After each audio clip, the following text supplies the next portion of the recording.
Olá Floripa, olá Brasil, olá mundo, eu estou aqui André Patunas, este é o programa Vida Inteligente, trazendo mais uma vez nosso querido amigo e irmão Jorge Antônio Ouro, e hoje nós vamos falar sobre santidade. Bacana, é um termo interessante, mas não tem nada a ver com o que vocês já pensaram, o que vocês conhecem sobre santidade, né? Nós vamos na questão mais profunda do que o que é santidade, o que é santo, o que é ser santo, né? O que é o sanctum, que tanto se fala aí, né? Então hoje, como a gente há 14 anos está desmistificando e desmitificando o que se fala, né? Com as devidas reservas, né? Porque não somos donos da verdade, a gente sempre enaltece isso, mas a gente aborda esses assuntos tentando dar mais luz sobre essa questão e fazer com que cada um vá buscar a sua verdade, através dessa instigação, assim, das discordâncias que muitos de vocês têm com os temas que a gente traz aqui, com o que a gente fala aqui. Isso fomenta que vocês, nessa discordância, vão buscar as respostas. Não, vou provar para eles ali que isso aqui não é bem assim e tal, e isso fomenta buscar a pesquisa e tudo. E é isso que a gente sempre faz. Como é que tá, Jorge? Tudo bem? 100%. 100%? E hoje aqui, vocês estão vendo, nós estamos bonitinhos, né? É ousadia a gente dizer que está bonitinho, né? Eu cortei o cabelo hoje. Eu cortei o cabelo. Bonitinho não tô, mas eu fui cortar o cabelo. Então, e aqui eu cortei o cabelo também hoje. Então nós estamos de cabelinho, pelo menos de cabelinho cortado aqui hoje. Aqui.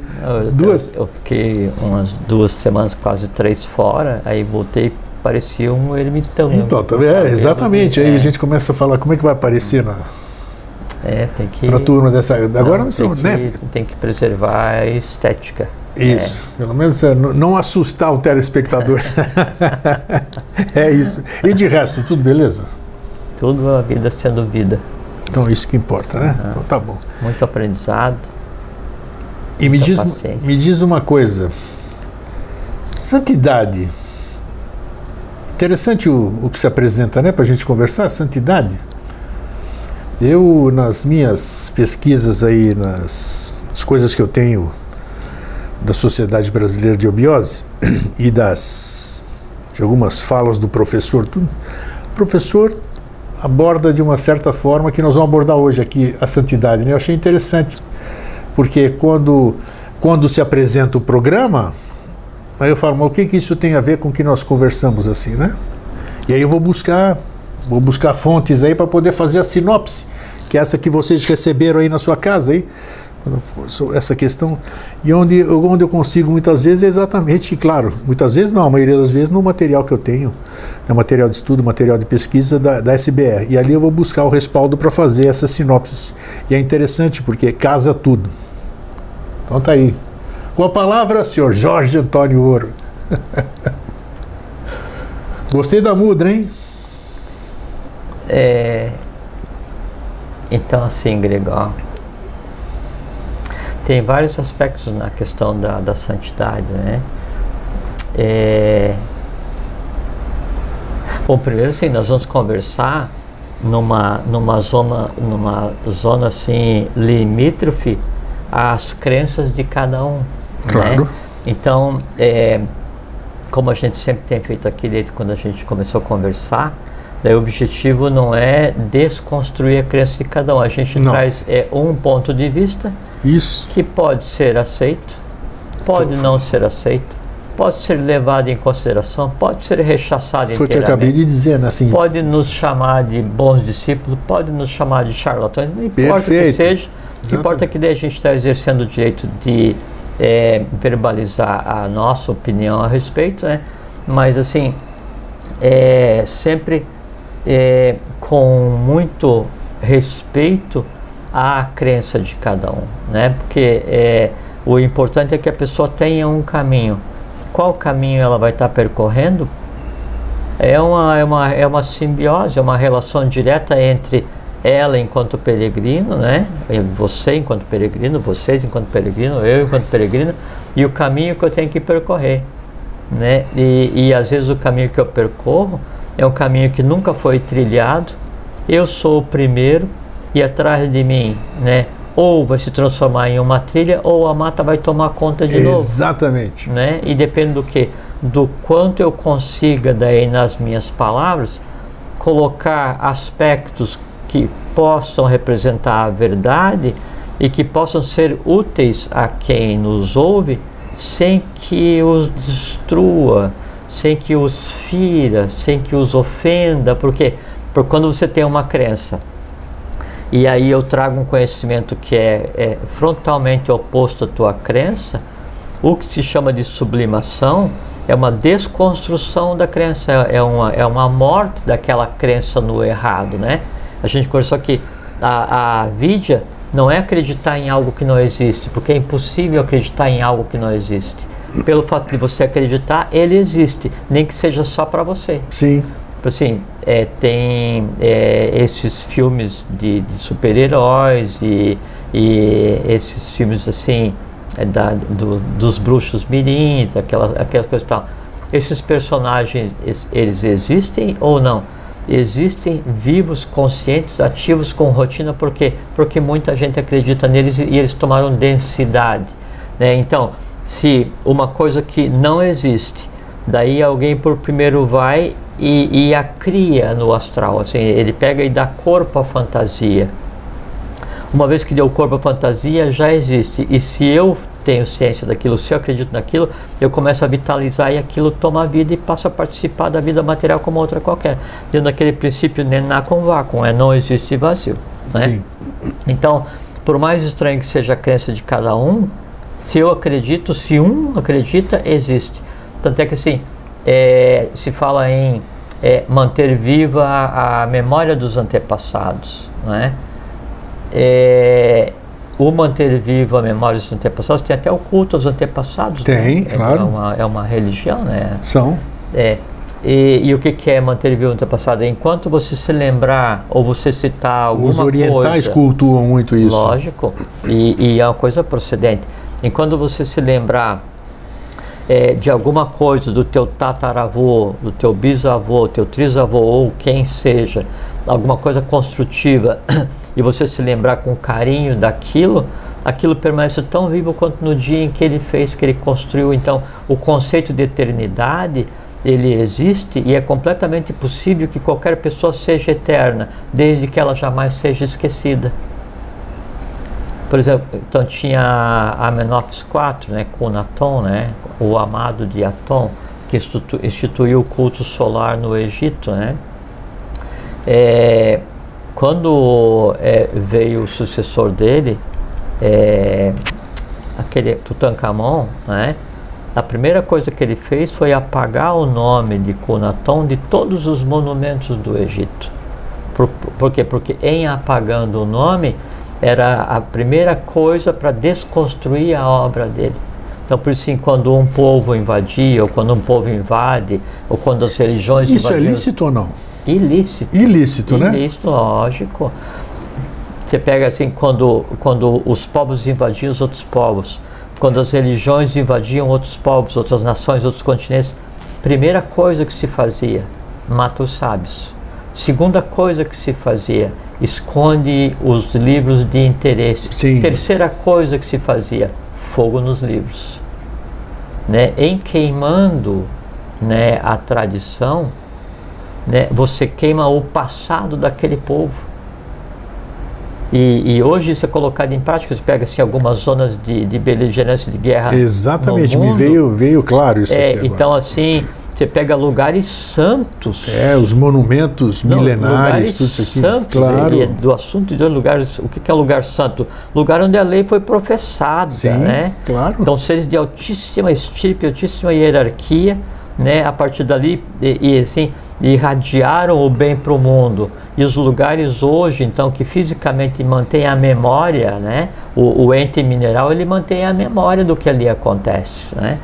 Aí, então, os locais são destruídos intencionalmente, na minha opinião. Então, você pega lugares Iraque, Afeganistão, Síria, Líbia, essas coisas assim. Que pena, né? Assim, assim, qual é que é a ordem quando a gente chega lá? Primeira coisa, taca fogo no museu. Né? Depois queima livro, depois pega assim, aí tem sábio, dá um jeito, tem professor, dá um jeito. Aí você começa a matar a cultura, aí matando a cultura, toda aquela tradição oral, todo aquele conhecimento, todo assim, toda a construção invisível da nação, ela é destruída, a nação fica à mercê de qualquer invasor. Que horror, e né? fizeram isso sistematicamente, fazem isso sistematicamente. Fazem isso. Sim. Então a maneira de manter o antepassado vivo é falando a respeito, né? E aí então isso tem a ver com o caminho de cada um, o caminho que a gente anda é que vai definir se vai ser seguido ou não. Essa é a base da criação do que se chama de santos. E há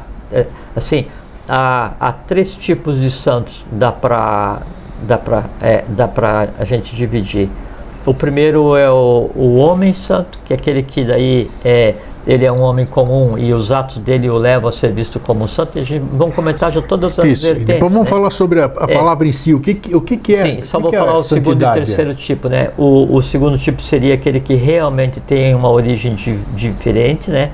E o terceiro tipo é aquela criação astral que toma corpo e se torna, né, em alguma coisa crível, como se fosse um santo, né? Sim. Já vamos também explicar. Do ponto de vista etimológico, sanctus vem do verbo sancire e do proto-indo-europeu sac, S-A-K, que é aquele que cumpre todas as regras para ser venerado entre homens e deuses. Isso é o santo. Em latim, sanctus, sanctum, né? Sim. Em grego, o agios, né? O agios, ou agios, se quiser, A-G-I-O-S, né? E em hebraico é kadosh, né? E inclusive o termo em hebraico, o kadosh, ele não diz santo, significa apartado. Então o kadosh, o santo, é aquele que é tão puro que ele vive apartado da humanidade. E se aplica assim a determinados locais no templo, né? Então são locais onde só a Deus compete. Então é como é hoje na igreja, mesmo na igreja católica. Então o culto aos santos tem um nome e o culto à divindade tem um outro nome. Então há uma divisão, né, com esse respeito. Então essa é a etimologia.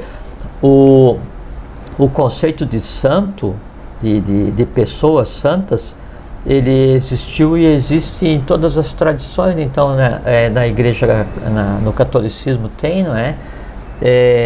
No islamismo, nos sunitas tem o Wali, né?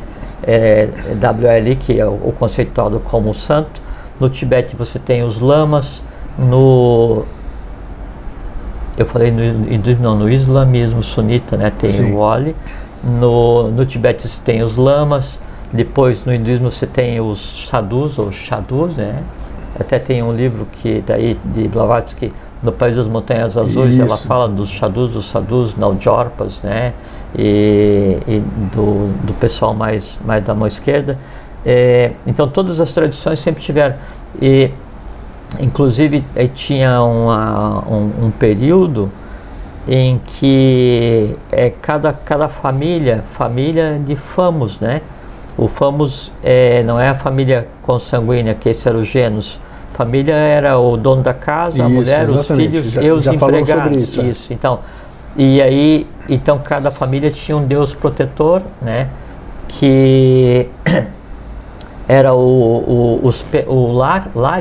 lares familiares, né? O lares familiares não é a casa da família, é o Deus que protege o Famos, né? E então cada família tinha a sua própria divindade, o seu próprio Deus, né?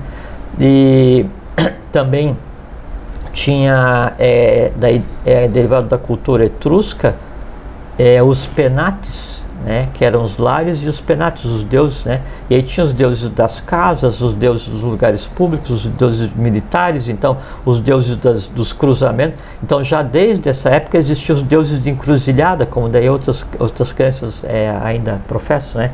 E aí tinha os penates e era derivado de penus. Penus é a despensa. Então o lugar da casa onde guardava mantimento, que é a despensa, era um lugar tão sagrado, né? E precisava de tanta proteção que existiam deuses próprios para isso. Como é que se criavam os deuses lares e deuses penates? Criação astral. Sim. Né? Já vamos conversar como é que fazia. Então todas as tradições têm essa crença né, nos homens santos, né? Inicialmente, bom, essa tradição dos lares e penates, ela persistiu na cultura ocidental, basicamente a partir de Roma, até o ano 400. Daí, por volta do 400, aí por 400 passou a ser proibido, e aí o cristianismo que começou a dar a tônica proibindo esse tipo de prática. Sim, né? Eu acho que melhor foi a partir do Concílio de Niceia, para ser mais exato, né? Eu acho que foi antes ainda. Foi antes ainda. Foi por volta de 400, que eu não me lembro, não vejo o nome do camarada que daí proibiu, mas ele nasceu em 379, o Miséria. Não tá mal, deixa ele em tudo paz. bem, nessa época, deixa ele quieto lá. Então, aí esse culto ainda foi proibido, né? Mas o termo lar ficou, né? Então, assim, a tua casa é o teu lar. Lar era o Deus que protegia a tua casa, né? Não é o nome da casa, não é lar. Lar é alguém que protegia a casa, né? E aí cada família tinha um tipo de coisa assim. E antes, então, quando se conceituou essa questão do homem santo, né? O homem santo, ele é aquele que, assim, é quase que por aclamação, né? Então, de maneira geral, né? Aquela pessoa que tinha um comportamento do que se julgava santo, então ele passava a ser visto de maneira diferenciada. E aí depois, já na Idade Média, é que se dá a conotação que tem hoje para santo, que daí santo é aquela criatura diferenciada, né, que fica entre a humanidade e a divindade. A humanidade e a divindade.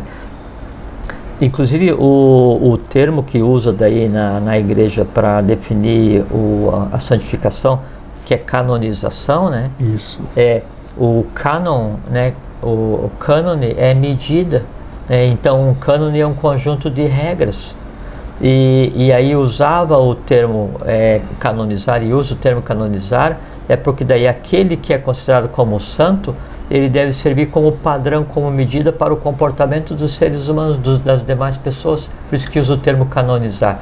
Mas sancionar, né, e canonizar tem a mesma origem etimológica. E o beatificar também ou não? É a mesma coisa. Mesma coisa, tudo a isso? mesma coisa. Assim, você tornar alguém em alguma coisa, você outorga a esse alguém. E no início, especificamente daí do catolicismo, todas as derivadas do catolicismo, ela de uma maneira ou de outra, elas creem nessa questão dos santos, né? De início... Que tudo tem uma origem pagã, né? Tudo tem uma origem pagã. Não, por exemplo, os deuses lares e penates, as tradições tibetanas, mongóis, da região ali de Iraque, persa, a própria raiz do islamismo, todas as tradições sempre tiveram homens santos, e depois isso foi trazido para as religiões atuais.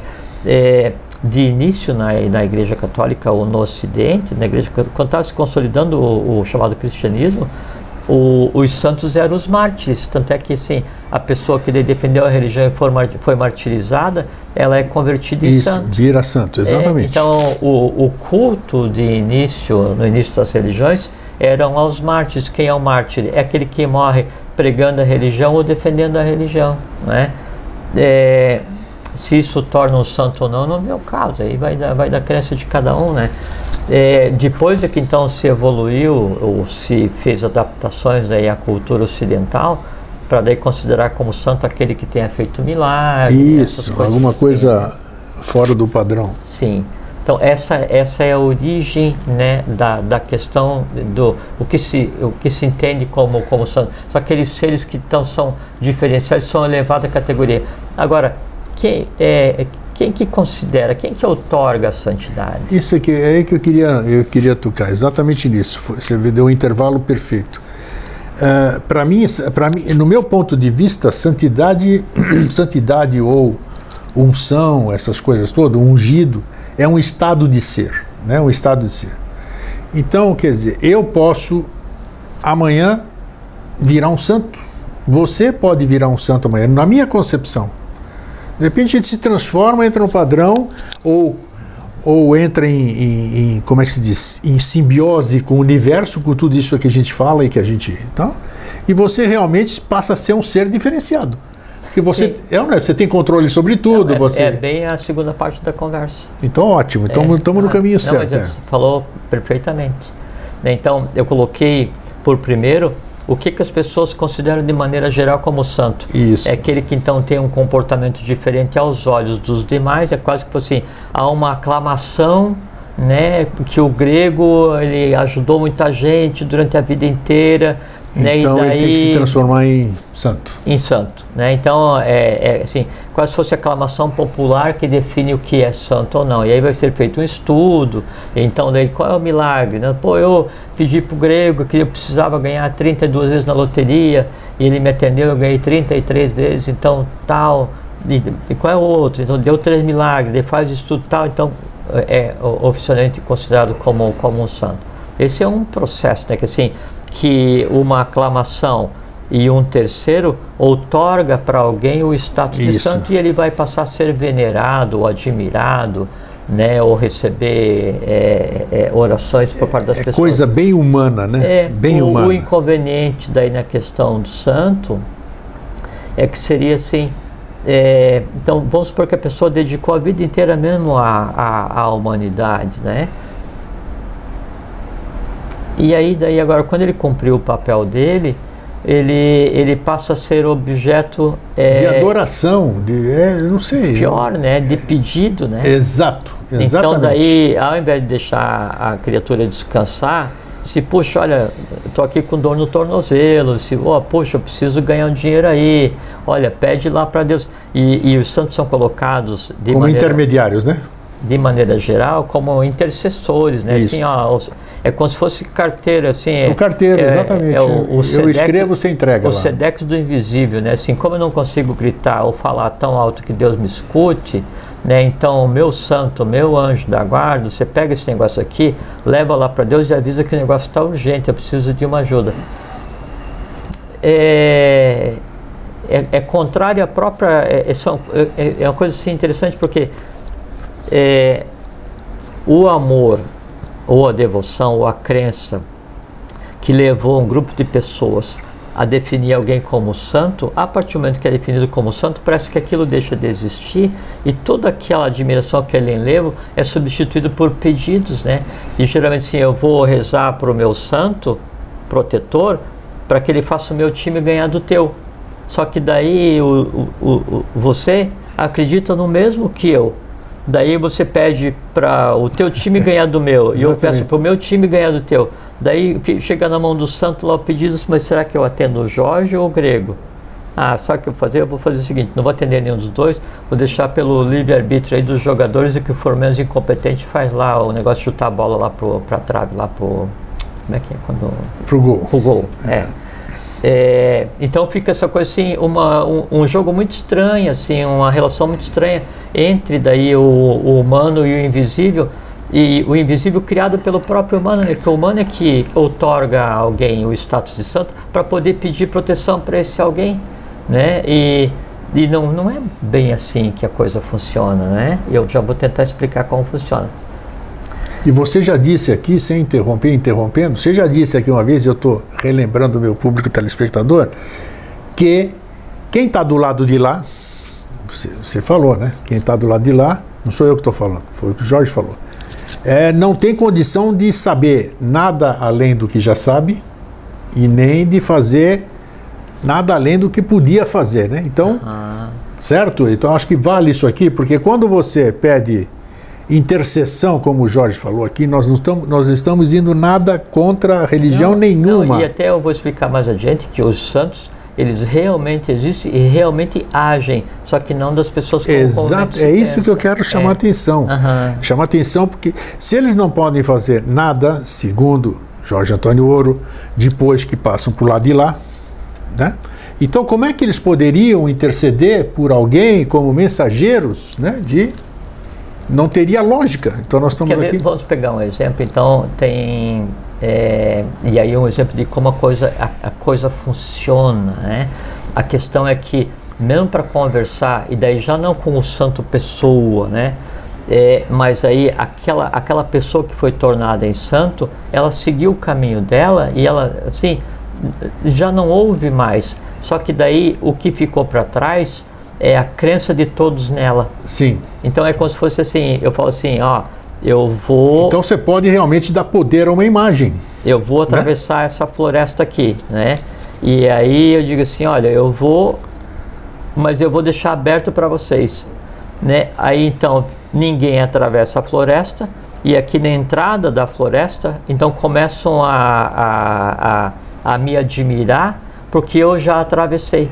E ficam pedindo coisas para eu fazer. Ó, conta como é que tá aí na floresta. Ó, traz fruta para mim daí. Olha, mata esses animais selvagens aí. Só que é o seguinte, eu já atravessei a floresta, eu segui a minha vida, né? Assim, já encarnei 300 vezes, né? E tem gente ainda rezando por mim. Putz, eu já pensei nisso muito, já falei. Sim, mas é assim que acontece. Mas daí sabe o que existe daí de santo? Então, assim, vamos supor, tem o Santo Jorge. Não, São Jorge não. O Santo Eu.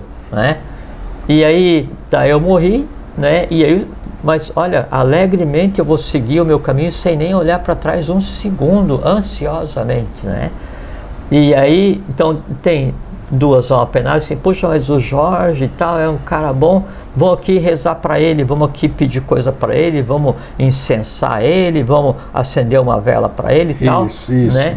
E aí então o Jorge que está sendo incensado, aquele que está sendo amado, aquele que está sendo venerado, homenageado, né? Já é a imagem que está em cada um das pessoas. Já não sou mais eu. Só que daí junta a admiração que daí A tem por Jorge, mais a admiração que B tem por Jorge, e se cria um ente. Sim, então, constrói-se. Lógico, os santos hoje são entes, são egrégoras poderosíssimas. Por quê? Porque eles são o somatório de tudo que entregaram para eles. Que nem isso aqui, ó. Tá vendo aqui, ó? Mas o meu dragão aqui, a ordem do dragão, vamos dizer. Isso aqui tem um monte de gente. Sim, o dragão, ele é um ser que existe fisicamente, são elementais do plano mental. Claro. Né? Mas foi muito bom você falar isso aí, que você está criando, você está dando força, você está dando vida, né, aquilo que você está criando. Lógico, então, mas só que tem uma coisa muito interessante que é assim, agora você imagina. Mas aquilo não pode fazer nada por você. Não, ele interage, mas quer ver? Isso é bom porque assim é um ramo, assim, uma linha de conversa muito interessante. Não, claro que é interessante. Muito interessante. Porque o que acontece assim? Então tem eu, né? O Santo Jorge, que de início tinha duas pessoas que acreditavam em mim, eu segui minha vida, né? E aí ficaram incensando lá as memórias que tinham a meu respeito, né? Passou 1000 anos. E daí aqueles dois foram contando para outros, e não é mais duas pessoas, é 2 milhões de pessoas. Perfeito, isso. Só que daí assim, eu, não é? E aquilo que ficou, que foi criado, o que aquilo é? O que o Santo Jorge é? Ele é o somatório de todas as angústias e pedidos de todas as pessoas que um dia citaram o meu nome. Sim. E acenderam uma vela. E aí?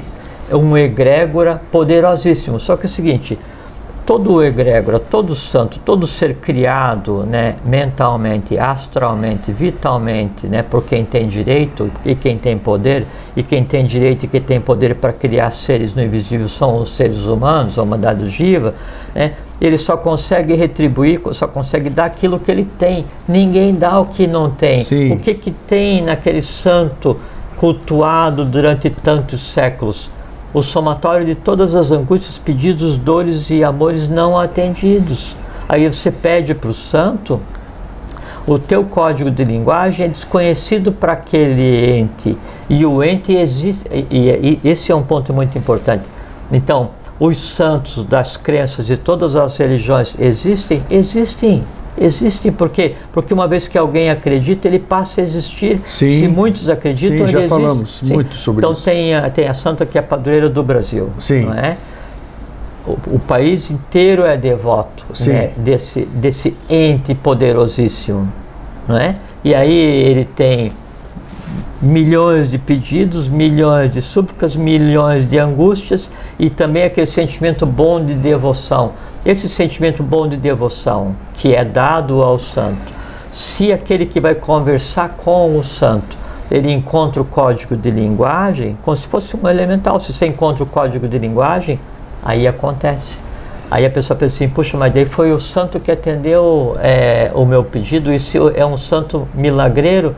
Não, aí vem a parte esotérica. Vamos lá então. O professor Henrique Jansson diz assim, um pensamento, principalmente quando dirigido por uma forte vontade, é sempre uma entidade viva capaz de dar origem àquilo que o engendrou. Então quem realiza o milagre é a pessoa, né, baseado na força que ela tenha recebido. Na fé. Exatamente, a fé é a força. Perfeito, força é fé. Claro. Aí, como ela fica potencializada naquilo, lógico, que ela criou. Você tem uma bateria ali que é o somatório de todos os amores dedicado àquele ente, né? Muito bom. E aí você consegue um código de linguagem, você por um segundo você sintoniza com aquilo. Aí tem uma descarga na tua direção poderosa. E aquela descarga poderosa na tua direção faz com que o teu pensamento seja realizado por você mesmo. Sim. O seu pensamento seja realizado por você mesmo. Isso é importante. E aí chega, essa que é a chave. E aí chega, e eu já vou comentar, o que é o verdadeiro santo? O verdadeiro santo é o teurgo. Teurgia, sim. Theos ergon é o trabalho de Deus. Isso. Então, todo iniciado tem que ser um teurgo. Ou você é um teurgo ou você não é um iniciado. E o teurgo que faz? Ele conhece o invisível e o visível e trabalha a humanidade na divindade e a divindade na humanidade. Esse é o iniciado, esse é o Arat, esse é o Jiva, né? Esse é o discípulo que compreendeu realmente o que seja o mestre. Então, quem é o santo hoje que anda pela superfície da terra? É todo aquele que tem a compreensão do invisível da divindade em si mesmo. Esse é o verdadeiro santo. Esse é o Arat, esse é o Muni. Você pensa assim, no Tibete, então, no hinduísmo, no budismo, está lá o Arat de fogo, o Bodhisattva.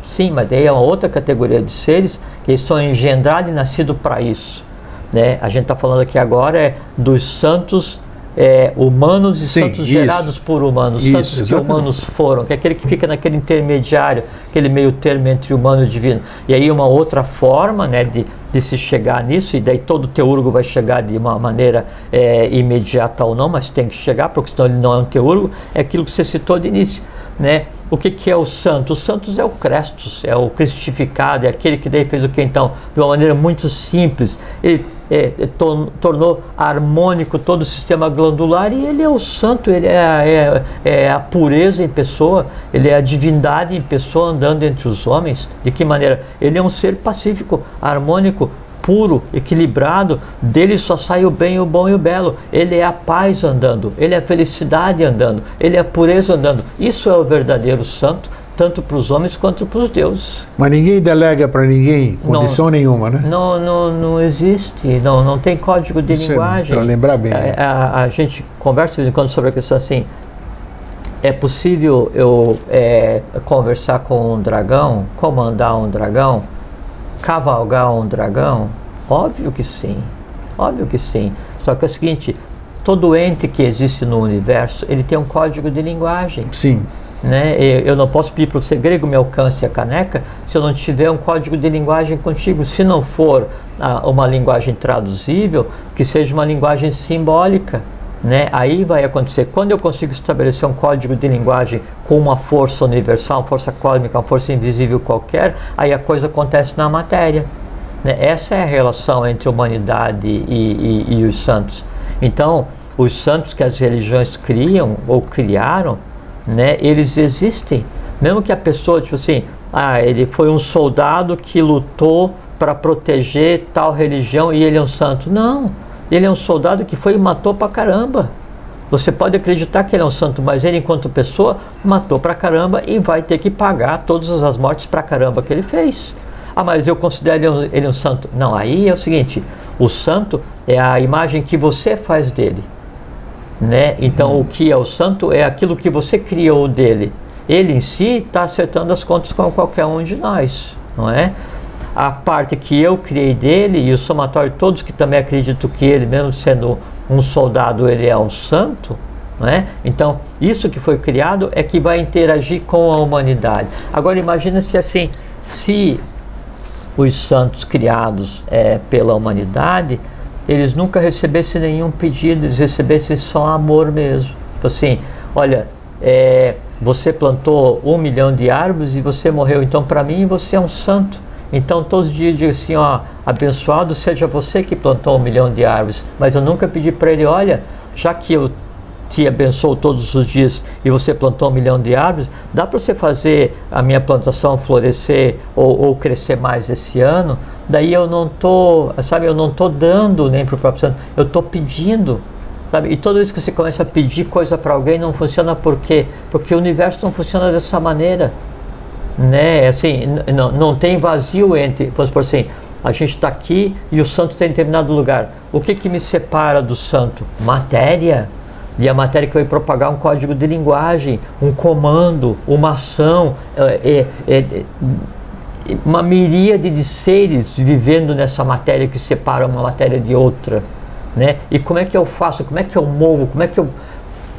E essa é a concepção, essa seria a maneira correta. Agora, tem uma coisa muito interessante que é o seguinte, no momento em que daí eu compreendo o que me separa da santidade, né, não da santidade em mim, mas da santidade enquanto um terceiro que tenha sido eleito para eu considerar como santo, na medida que eu compreendo o que acontece, compreendo como é que acontece realmente a comunicação, compreendo como é que acontece o comando, compreendo como é que acontece a execução, daí então, se eu compreendi como eu converso com qualquer lugar no invisível, então ao invés do santo, eu digo, santo, dá licença um pouquinho, chega para a esquerda, que daí eu quero ver aquilo que está acima de você, que é Deus, né? O Deus das religiões, ou que nome cada um queira dar, né? Grande arquiteto, ou Deus, ou Alá, ou não importa qual seja, né? A crença de cada um, né? Daí então, essa capacidade que eu tenho de pedir aos santos, né? Aí eu posso conversar, né, com Deus. Porque quando eu peço para Deus não resolve? Deus não ouve pedido, né? Aí as pessoas falam assim, irmão, já que Deus não ouve pedido, eu peço para o santo como já está meio caminho, chega lá e diz, olha, o Jorge pediu isso, não tem nada a ver, mas olha, se der, atende, né? Aí Deus vai olhar, não vai nem falar nada. Aí o santo diz, putz, fiquei mal com o Jorge, como é que eu vou fazer agora? Né? Não faço, não dá, né? É que daí assim, a pessoa faz assim, ela pede para o santo, não é? Mas aí ela cria um mecanismo de autoproteção. No caso de o santo não atender, não vai ficar revoltada. Por quê? Se todos os santos fossem atender todos os pedidos, tinha que ter 50 loterias por dia para todo mundo ganhar, porque todo mundo pede para ganhar, né? A pessoa come o que quer, bebe o que quer, odeia o quanto quer, tem antipatia o quanto quer, que assim, destrói seu corpo físico, vital, astral, mental, e aí depois quando a coisa fica complexa, o que ele vai fazer? Vai pedir saúde para Deus ou saúde para o santo. Né? Assim, a minha santa me ajuda, mas eu tô aqui com o fígado todo estourado. Na hora do daí a santa fala assim, tá, mas assim, quantas garrafas de pinga você toma por dia? Então essa relação, né, de criar entes para pedir coisa, esse é o aspecto incorreto. O santo existe fisicamente, o santo criado, o santo das crenças de todo mundo? Claro que existe, de todas as tradições. Assim, no momento em que uma pessoa se ajoelha, ou acende uma vela, ou eleva uma oração qualquer para alguém ou alguma coisa, esse alguém ou alguma coisa passa a existir porque ela criou, né? O professor fala, né, professor Henrique de Souza, falar de alguém ou alguma coisa é trazer para perto de si esse alguém ou alguma coisa, né? Aí a pessoa vai e traz para perto de si aquilo que ela mesma criou. Só que às vezes aquilo que ela criou, ele só sabe ouvir súplica, ele só sabe ouvir pedido. Eu digo assim, puxa, mas eu queria ganhar na loteria. Daí ele vai falar para mim, mas eu também queria ganhar na loteria. Daí eu fico espantado assim, mas santo, como é que você está me pedindo, está pedindo para mim, para ganhar na loteria? Aí o santo vai assim, mas é só o que você me ensinou, porque você só me pede para ganhar na loteria. Sim. Né? Então assim, mas você não pode me dar amor e paz? Aí o santo vai dizer assim, então me dê amor e paz que eu devolvo para você. É essa que é a relação, né? Agora, existe assim, os santos protetores dos guerreiros, os deuses das guerras, né? Assim, me dê força, meu santo protetor, para eu destruir todos os meus inimigos, né? Aí então cada exército tem o seu santo da matança. Tem. O que o santo da matança sabe fazer? Matar. Matar. Quando tiver paz, né? O que o santo da matança vai fazer? Ele vai tentar provocar uma guerra, por quê? Porque é na guerra que ele se alimenta. Daí as pessoas pensam que criam um santo de proteção da guerra, na verdade não. Eles criam demônios provocadores de guerra. Por quê? Porque ele precisa se alimentar. Você imagina um ser, né, defensor da guerra, ou que é criado para dar a vitória, né, por um exército de 1 milhão de seres humanos, né, ele está acostumado a receber pedido de proteção e de vitória de uma morte dura para o meu inimigo de 1 milhão de almas. Quando essas 1 milhão de almas tentam ficar um tempo descansada, ele passa pela síndrome da abstinência. Puxa, mas ninguém está me pedindo para matar, para vencer, para destruir, para massacrar. Né, o que eu vou fazer? Vou chacoalhar, daí pega o mais fraco, o mais suscetível, né, e aí ali cria uma faísca, faz um levante. Né, e aí começa aquele, não, vamos bolar a maneira de pegar e convencer os outros que alguém fez alguma coisa errada, e daí então se cria uma, como é que fala quando vai fazer uma trama, essas coisas assim de criar uma mentira, para daí pegar e sublevar a população, para fazer com que eles tenham medo de um inimigo fictício, e daí jogam um povo contra outro, quando na verdade não havia essas... Sim. False flag. Fake news. Essas coisas assim, que daí levantam povos contra povos. Isso é obra do quê? Da própria criação das pessoas. Criaram deuses que se alimentam da guerra, do sangue, e sabe assim, né? Quando você tem um santo protetor da guerra, né, e mesmo que você chame de santo, ele de santo não tem nada. E aí você está num campo de batalha, né?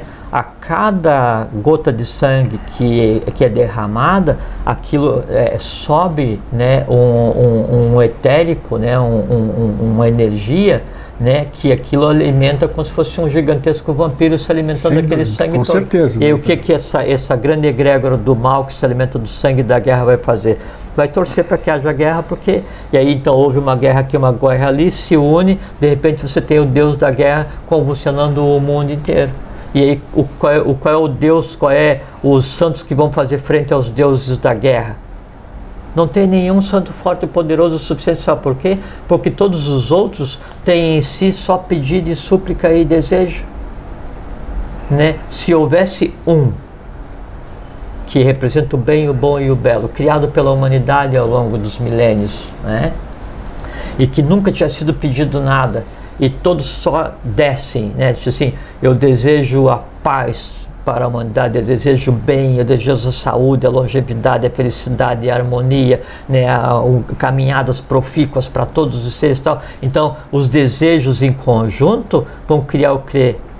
Anjos protetores, devas protetores. Esses são os santos. Esses protegem de verdade. Por quê? Porque o que eles têm ali é o que de mais puro existe. Quando você levanta a voz, levanta o olhar, levanta um pensamento, levanta um desejo dessa natureza, e ele se conecta com um repositório gigantesco de paz, amor, sabedoria, tempestade, relâmpago de paz, amor, sabedoria, direto para iluminar a alma da criatura, né? E aí ela ajuda a transformar o meio em que ela existe. Tudo que você falou até agora reforça, me leva para um programa onde nós falamos sobre Maia, Maiã, tudo isso aqui, Maia. Quer dizer, é uma verdadeira Maia, tudo é Maia, Maia. O véu de Ain-Suf, né? O véu de Maia, que assim, assim, é isso que encobre. Eu vi anteontem ou esses dias, então assim, uma grande farra acadêmica no mundo, que daí então eles fotografaram um buraco negro numa galáxia que está a 12 bilhões de anos-luz. Exatamente, pela primeira vez. A galáxia está a 12 bilhões de anos-luz e fotografaram um buraco negro. Só que daí aquilo para chegar aqui demorou 12 bilhões de anos. Quer dizer, talvez nem exista mais, nem deve existir mais. Mas o de ontem já não existe mais. Então o que se faz é assim, a gente pega um pano assim multicolorido e bota em cima da cabeça, né? E aí eu pego a máquina fotográfica e fico fotografando o pano contra a luz do sol. Isso. Daí eu digo assim, nossa, olha, descobri aqui, descobri aqui. Então o ser humano, ele vive olhando o pano colorido e o sol está em cima disso. O sol que está em cima é a verdade, o pano é Maia. Nossa Senhora, é incrível. E assim, e como é que o ser humano se transforma em um santo? Iniciação, criatura. E como é que a gente transpõe a Maia? Conhecimento, criatura. Iniciação, e assim, é passo a passo, é coisa a coisa. Porque quando você pega assim, assim, o que é na verdade transpor Maia, não é? E assim, tem o véu. Como é que eu vou transpor? Como é que a minha visão vai ultrapassar esse véu, né, que encobre a verdade? Ultrapassar fisicamente, né? E como é que eu consigo levar alguma coisa a algum lugar? O que acontece? A matéria que em mim existe, ela está abaixo do véu, né? Acreditando nessas coisas todas. Aí, iniciação, conhecimento, meditação, atividade templária, ritualística, yoga. Então você vai preparando a tua matéria, né? No momento em que daí você consegue compreender alguma coisa realmente, a matéria que compõe a tua mente concreta, a matéria que compõe o teu astral, que compõe o teu vital, que compõe o teu corpo físico, ela muda atomicamente. Aquele átomo que compõe a matéria, ele passa a ter uma consciência diferente. Uma espira se abre, uma espírula se abre. E o que acontece? Ele pertence a você, mas ele está lá. Aí, aquele que ultrapassa, né, esse véu, e o professor diz, aquele que ultrapassa determinada região, não é? Ele é fonte de toda a riqueza, ou é fonte de toda a verdade. De que maneira? Ultrapassar é estar naquele lugar. Mas é interessante isso que você está falando, porque eu conheço muita gente, você também deve conhecer, e vocês também, gente que consegue ver astral e outras coisas. Mas está vendo abaixo do lençol, né? Tudo bem, tudo que seja, né? Mas e essas pessoas, quase sem exceção, pelo menos as que eu conheço, elas têm um conflito filha da mãe. Um grande conflito, porque além de estarem vendo o que os outros não veem, falam, o que eu estou vendo é Maia ou não é? Não é. Né? Não. Aí é que está. Então, onde eu quero chegar na minha questão, ou na pergunta? Faço iniciação, faço yogas, faço uma série de coisas ali. Aí eu começo a ter acesso a determinados planos, ou sei lá como é que é o nome que a gente dê. Como que eu me convenço? Como que eu vou saber se aquilo que eu estou alcançando não é uma Maia também? Não sei te dizer, porque eu não sei o que você está alcançando, porque assim, é o Ata Dharma Meru, até onde a vista alcança, assim. Agora, assim, até onde tua vista alcança? Se eu tenho um parâmetro, aí sim. Aí é por isso que tem a questão da iniciação, de seguir um caminho de lei, né?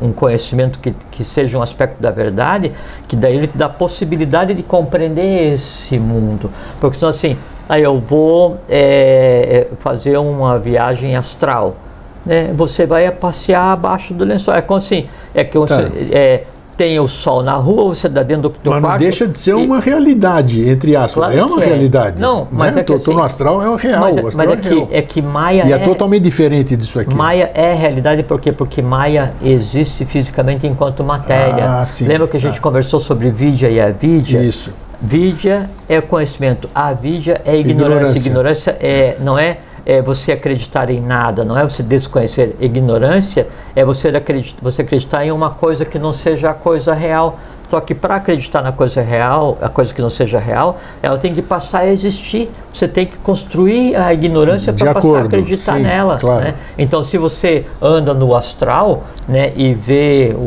o que melhor lhe aprouver, porque a pessoa quando vai andar no astral, geralmente ela anda na horizontalidade. Então depende aonde que a tua alma está, criatura, porque daí você vai conseguir sair nessa direção aqui, ó. Sim. Então antes de você fazer essa saída no astral, você faz o seguinte: se inicie, estude, compreenda, melhore e eleve a tua alma. No momento que daí você realmente for sair, você sai já acima do lençol, acima da tenda, acima da terra, acima da caixa terrestre. Você sai já vendo o universo. Isso é factível. Isso é dever de cada um de nós. E quando a gente sai nessa posição, a gente está acima de qualquer santo. Por quê? Porque todos os santos criados pelos seres humanos habitam o mundo humano. Todos, obrigatoriamente. Independente do poder do egrégora, independente do poder do santo que eu acredito, pelo fato de eu acreditar nele, pelo fato de eu dirigir um pedido a ele, ele tem que ver no mundo onde eu estou. Por quê? Porque se esse santo que eu acredito, ele está tão longe que está ao lado de Deus, então se ele está ao lado de Deus, por que eu não peço para Deus ao invés de pedir para ele? Não, Sim. Ele está no mundo intermediário. O mundo intermediário, ou a Terra-média, né? A Terra-média é terra. Né? Então ele está dentro daquela casca de ovo onde está todo mundo. Né? A questão é sair disso. E quando você sai disso, você está acima de qualquer criação humana. Por quê? Porque você é Deus, você é a divindade, você está compreendendo a coisa toda. Muito bem, só me restou agora uma pergunta. Eu só queria dizer, então, que aí a iniciação vai levar o quê? Aí ao processo de harmonia de todas as forças colossais e cíclicas no ser humano, vai alterar organicamente a matéria que nos compõe, e aí chega um ponto em que você tem um equilíbrio glandular, você tem um equilíbrio de chakras, chega um ponto em que daí então aquela questão que você tem, o teu foco de consciência não está mais no básico, no buladar, não está no umbilical, não está no esplênico, né? Ele não está nem na região do cardíaco, do anahata, que é onde é que está a mente concreta, a razoabilidade, né? Mas você já, a tua mente, né, ela já está focada aqui, né, que é o tríplice atman, é a divindade, e a partir daqui você já não tem mais nenhum muro, não tem mais nenhum véu, nada, então você vê tudo. Nesse momento, aí é que existe, e aí é que é o Sanctus Sanctorum. O Sanctus Sanctorum do cosmos e do ser humano é na própria cabeça do ser humano, aqui, aqui e aqui, que é a parte, é o espírito assentado naquilo que espera para evoluir, que é a alma da humanidade, para daí então ela conseguir controlar e da consciência a matéria. Só isso que é o processo de santidade. Tá, agora finalizando. Agnisvatas, Barishadis, Bodhisattvas, Avataras. Outras, são outras hierarquias. Sim. Que existiram antes do que nós. Tem o que de santidade, essas hierarquias? Não, mas não são santos no conceito que a gente conhece. Isso, hoje. mas é por isso mesmo. É uma pergunta que todo mundo está fazendo agora na cabeça. Não, porque daí se você acreditar que um Agnisvata Barishada, que um Pitri, né, um pai, né, ele é um santo, daí você se transformou não no iniciado, mas no místico devocional. Você então pegou a iniciação e transformou numa religião no pior sentido. Não no sentido de religar, que ligar o homem a si mesmo, mas no sentido de depende, daqui a pouco você está fazendo sabe o quê? Pedindo para um Agnisvata, para um Barishada, para um Sura, para um Asura, para um planetário, para você ganhar na loteria. Aí é que tá, por isso a pergunta foi proposital, porque aí, como eu crio um santo, e entre essa simbiose eu posso conseguir até os favores desse santo que eu criei, eu e mais um monte de gente, adepto dele.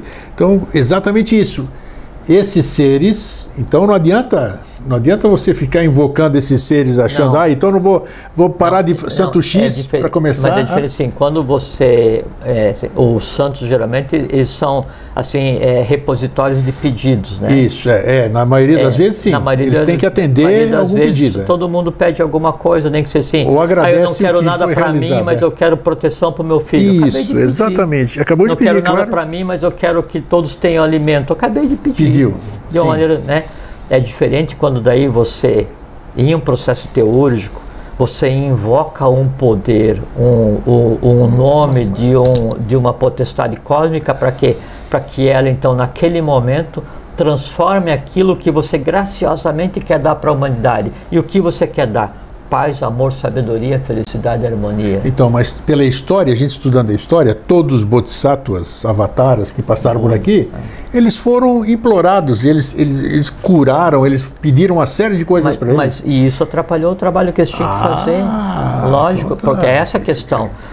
Vem para fazer um trabalho, dura lex, sed lex, antropomorfizou, segue a lei humana. Sim. Né? E aí, ao invés de pegar e unir o invisível e o invisível e curar a humanidade inteira, você para curar né? Aí você vai ter que dar conta do karma daquele porque como não tem vazio como mesmo a mesmo a magia, mesmo o teúrgico, que é o mágico por excelência, né, ele consegue mudar as coisas, mas só que daí não tem como isso daqui desaparecer. Então, se eu interferir nesse processo aqui, é como assim, Grego, eu tenho uma lata de tinta que é branca, né, e a lata de tinta pede assim para mim, mas eu queria ser tinta rosa, eu queria ser tinta rosa, me ajude. De tanta lata de tinta branca pedir para mim que quer ser rosa, eu tenho um tubinho de corante, eu vou e derramo algumas gotas.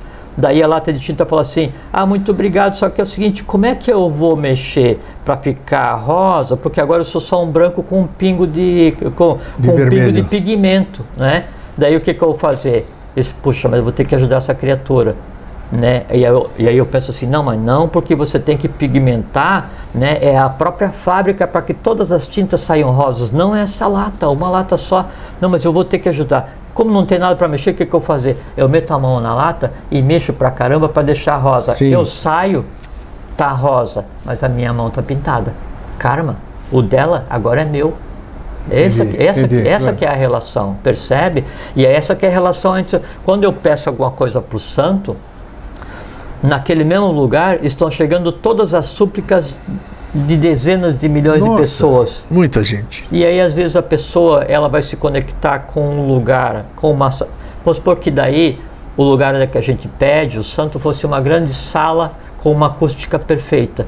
E eu falo que assim, olha, eu quero a loteria, isso vai propagar, e daí você está lá 100 mil quilômetros de distância e você ouve eu falar, eu quero a loteria de, putz, alguém lá pediu loteria, né? E aí todos pedem ao mesmo tempo nesse lugar. Eu fui ali para fazer um único pedido, vou sair de cabeça cheia, porque eu ouvi o pedido de todos, um segundo só. Agora daí imagina o santo ouvindo isso 24 horas por dia, desde o dia que foi engendrado. Sim. Né? Mesmo o poder dele não consegue ser direcionado, por quê? Porque é muito ruído, é muita gritaria, muita gente pedindo. Você falou? Então a gente tem que deixar de ser egoísta e deixar de pedir coisa o tempo inteiro para todo mundo, visível e invisível, e dar, oferecer, né? Assim, eu desejo a paz para toda a humanidade. Mas e para você o que você quer? Nada, me deixe em paz, eu não quero nada. Eu desejo felicidade para toda a humanidade, mas o que você quer? Não quero nada, eu quero ficar em paz. Eu trabalho para ajudar a humanidade, mas o que você espera com isso? Eu não espero nada, eu estou só fazendo um dia cada vez. Por quê? Porque esse é o meu trabalho, nasci para isso, né? Se nós nos comportássemos dessa maneira para com o invisível, porque você imagina assim, Grego, todo o entorno da Terra, o astral da Terra, que é onde vivem os santos, né? A matéria que nos cerca, ele está permeado de súplicas, de pedidos, de angústias, de dores, de revolta. O seguinte, chega um ponto em que você extrapola a capacidade do próprio santo conter, da própria egrégora conter, e ela vai ter que se unir com um símile, né? Aí daqui a pouco, sim, toda a atmosfera que nós estamos respirando são todos os pedidos não atendidos, todas as súplicas não compreendidas, todas as revoltas por pedidos não atendidos, todas as dores, todos os desamores, todas as angústias, os senões, as antipatias, os ódios, né, todos os desamores, tudo isso é jogado para cima. Só que é o seguinte, isso toma densidade na primeira chuva e cai, né? Então, se nós tratássemos com respeito, independente da crença de cada um, acho que a primeira coisa que a gente deveria ter é respeito para aquilo que eu acredito, né? Por assim, eu respeito, né, e vivo em função, né, de trabalhar para a Sociedade Brasileira de Eubiose, com muito orgulho, né? Faço a minha parte como discípulo, todo dia faço o possível, né? E respeito profundamente toda a simbologia, todo o conhecimento e a figura do professor, a ponto de eu ver uma imagem dele e respeitá-la tanto quanto a ele. Se cada pessoa, na sua crença, né, respeitasse aquilo que forma a sua crença. Então eu acredito em santos, então respeite os teus santos. Se você acredita em santo, dê amor aos teus santos, dê paz aos teus santos, felicidade, harmonia, tranquilidade. Não peça nada, por quê? Porque daí você vai criar tal redoma de paz, harmonia e felicidade, daí não mais para você, mas para a humanidade inteira, que o teu santo realmente vai ser um poder transformador para ajudar a conduzir a humanidade àquilo que é o destino dela. Se não for assim, o tempo inteiro nós estamos recebendo chuvas de pedidos não atendidos. A água quando desce e a eletricidade quando desce, traz tudo de volta. E aí fica todo mundo assim, eu pedi, não, mas ele não me atendeu dessa vez, mas amanhã eu vou pedir de novo, vou pedir mais forte, vou acender mais vela, vou pedir mais intensamente. E na verdade é o seguinte, todas as vezes que você vai tentar praticar a teologia, que o pedido é uma teologia, para você mesmo o resultado é zero. Nunca vai acontecer. Nunca vai, né? Por quê? Quanto mais direcionado para um ponto, mais curto é o caminho percorrido por um desejo ou por um pensamento. Quanto mais, por quê? Porque tem muito trânsito, tá todo mundo gritando aqui embaixo, né? É como a diferença entre andar de carro, atravessar a ponte aqui, essa miséria, né, às 6 horas da tarde, e pegar um helicóptero e passar por cima. Sim. Então, um desejo para mim é atravessar a ponte de carro, né? Um desejo para a humanidade é passar de helicóptero. Não tem trânsito. É assim que funciona. É essa que deveria ser a relação. Daí, e a coisa muito interessante que daí, no momento em que, para todos os santos que eu acredito, eu estou desejando para eles, né, paz, sabedoria, liberdade, tranquilidade, harmonia, felicidade, essa coisa toda, de tanto eu desejar aquilo pro invisível, na verdade eu estou sendo um foco gerador disso, e na prática eu sou igual ao santo, com uma diferença: o santo não pode autogerar isso, e eu posso. Aí eu sou um homem santo, só isso. Finalizando, passou para o lado de lá, suas crenças vão junto. Você é as suas crenças. Você é as suas crenças. E aí, como é que fica o negócio nessa questão, por exemplo? Você já que frequentou o lado de lá, você já sabe como é que é o lado de lá, tudo isso aqui, eu acho não, que... todos nós. E aí? Eu, você, todos vocês, obrigatoriamente na hora de dormir a gente vai transitar por... Vamos por aí, claro. Só tem a vantagem que acorda, né? Né? Você morre e renasce o mesmo corpo, isso, a única diferença. E aí, geralmente, as pessoas no mês seguinte não lembram o que fizeram. Né? Aí passei por lá de lá, vou começar a rezar ali. Ô, santo, onde é que você está? Como é que você deixou acontecer isso comigo? Como é que é? É isso mesmo? Perfeita a sua pergunta. Você vai, né? E aí, dependendo do mundo que você criou, se é um mundo de súplicas e pedidos, vai continuar suplicando e pedindo. Se é um mundo de construção, aí é o céu que as religiões prometem. Então, a pessoa constrói em vida o céu que a alma vai experimentar temporariamente. Olha, repete isso aí. Repete isso aí. Repetir é complicado. Você constrói em vida o céu onde você vai viver temporariamente depois. Então, assim, a pessoa, assim, vamos pegar um católico, um protestante, um evangélico,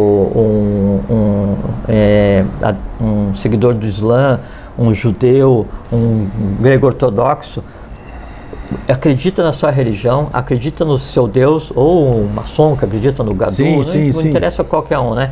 Aí a pessoa assim, tem ética, né? Tem equilíbrio, né? Age humanamente, propaga o bem, o bom e o belo, paz, amor, sabedoria e tal. É um ser humano exemplo, digamos assim, né? Esses padrões que a gente tem. Quando passa esse período aqui, ele tem que pegar e devolver mandar essa roupa usada para frente, né? E você vai seguir com o processo. O mundo onde você vai viver é o mundo que você criou, com a certeza, assim, e aí nesse caso eu não gosto da certeza absoluta, né? Mas nesse caso eu vou usar com a mais absoluta certeza. Aquele católico puro, quando ele morre, ele vai estar no céu que ele sempre desejou. Só que é o seguinte, né? É temporário. Né? Por quê? Porque aquele céu é só enquanto a alma ainda estiver em aprendizado, porque o espírito não fica ali, não é ali. Então, né? A Maia continua depois do lado de lá? Não, porque o lado de lá é aqui, né, Grego? Sim, tudo bem. Então a Maia... O lado de lá, a gente só pode dizer assim, existe o lado de lá só entre espírito e matéria, né? É a mesma coisa que estar aqui olhando no espelho. É como se assim, é como se o lado de lá fosse depois dessa cortina aqui no teu escritório. Sim. Aí ali ainda é teu escritório. A única coisa que não tem tanta luz quanto tem aqui, por quê? Porque lá o sol é diferente. Entendi. Mas você continua sendo você. E a roupa que você está aqui e as tuas crenças hoje são as mesmas de quando você está do outro lado da cortina. É isso aí. O negócio é para profissionais, não é assim que não. Por Então, isso que daí na iniciação se fala, a vida, ela é uma grande oportunidade para se preparar para a morte. Porque já começa porque daí contagem regressiva. Nasceu, você já está em contagem regressiva. Mas porque aí você, em compreendendo, em se assenhorando, aí você consegue, então, depois que você se desvencilhar da matéria mais densa, compreender aquilo que até então você não compreendia. Por quê? Porque você sabe onde você está, você sabe a ambiência onde você está, você sabe o que está acontecendo, você se assenhora, né? É como se você se assenhorasse do pós-morte em vida.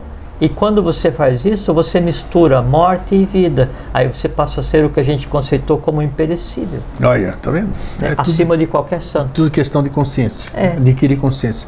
Jorge, obrigado. Foi muito rico o programa hoje. É interessante porque...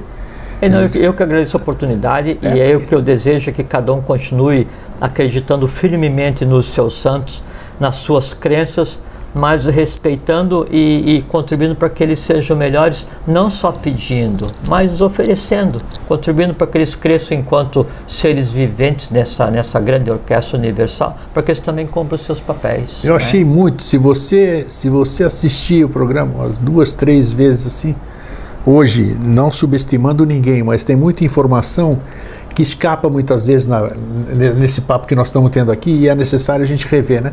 Tem muita coisa rica. Nessa questão, na verdade, a gente conversou sobre o âmago da relação entre o humano e os egregores. Isso, claro. Né? E dos egregores de bem e de mal. Na verdade, mim foi uma surpresa o teor aqui. A gente nunca sabe o que vai ser conversado. Na verdade, assim, o que a gente tem, se compreender a conversa de hoje, você tem um apanágio para quase todas as dores da humanidade, né? Muito interessante. Para que a guerra... para que a paz deixe de ser só o intervalo entre guerras, e você começa a se assenhorar, né, daquele conceito de mal no invisível, porque é só o mal humano, porque o mal que existe no humano e no entorno do ser humano é criado pelo ser humano. Então o próprio mal humano para o universo é Maia. Maravilha. Valeu. Por isso que o mal humano só consegue ser mal para o humano. Para o humano. Isso. Nossa, muito rico o programa. Parabéns. Obrigado pela oportunidade de conversar. É isso, gente. Então é isso aí. Obrigado, Jorge. Para vocês, um fraterno abraço e um feliz sempre. Fiquem bem, fiquem em paz, tenham uma boa vida.